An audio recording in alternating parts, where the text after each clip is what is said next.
अस्सलाम वालेकुम, मैं हूं doctor Sana Yasir, consultant gynaecologist at Qadir medical complex. आज का जो टॉपिक है वो ये है कि क्या एक ऑपरेशन के बाद नॉर्मल डिलीवरी मुमकिन है।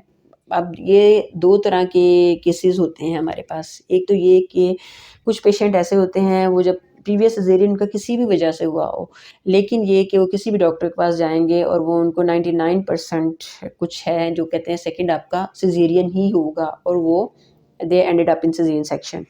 और दूसरी बात ये है कुछ पेशेंट हमारे पास ऐसे भी आते हैं जिनके पहले 2-3 ऑपरेशन होते हैं और वो भी नॉर्मल की कोशिश कर रहे होते हैं।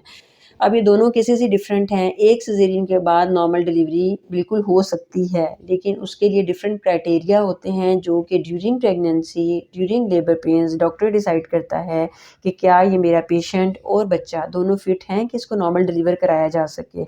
इसलिए वो हम ड्यूरिंग प्रेगनेंसी कोई भी उसमें और रिस्क फैक्टर नहीं होना चाहिए। प्रीवियस जो उसका सिज़ेरियन हुआ है, वो कोई ऐसी वजह नहीं होनी चाहिए जो कि दोबारा भी सिज़ेरियन की वजह हो। जैसे हड्डी का तंग होना, इस तरह की डिफरेंट रीज़न्स होती हैं, बहुत सारी इंडिकेशंस होती हैं। लेकिन अगर कोई भी पेशेंट जिनमें ऐसी कोई एब्सोल्यूट कॉन्ट्राइंडिकेशन नहीं है नॉर्मल डिलीवरी की और वो उसका टाइम ड्यूरेशन भी 1.5 साल से ज़्यादा हो चुका है पिछले बच्चे को और बच्चे का इस दफ़ा कोई भी रिस्क फैक्टर नहीं है, तो फिर हम नॉर्मल ट्रायल ले सकते हैं और मोर देन 70% जो होता है पेशेंट नॉर्मल डिलीवर हो सकता है। लेकिन दूसरी तरफ ये भी बताना ज़रूरी होता है कि जहाँ पे बहुत सारे पेशेंट हमारे पास आते हैं जो नॉर्मल डिलीवरी का ट्रायल लेकर रप्चर्ड यूट्रस यानी यूट्रस फट जाती है उसके साथ हमारे पास आते हैं।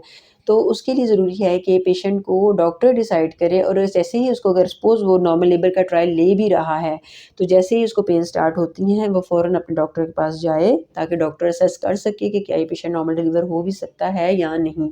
इसलिए अपने किसी सही स्पेशलिस्ट डॉक्टर के पास जाके इवैल्यूएट करवाएँ और उसके बाद डिसाइड करवाएँ। और ये बिल्कुल भी ज़रूरी नहीं है कि एक सिज़ेरियन के बाद हर सूरत में सेकंड सिज़ेरियन ही होगा, नॉर्मल डिलीवरी भी पॉसिबल है। इन दोनों ऑप्शंस को लेकिन एक स्पेशलिस्ट डॉक्टर या जिसको इसका तजुर्बा है, वही इवैल्यूएट कर सकता है। Thank you.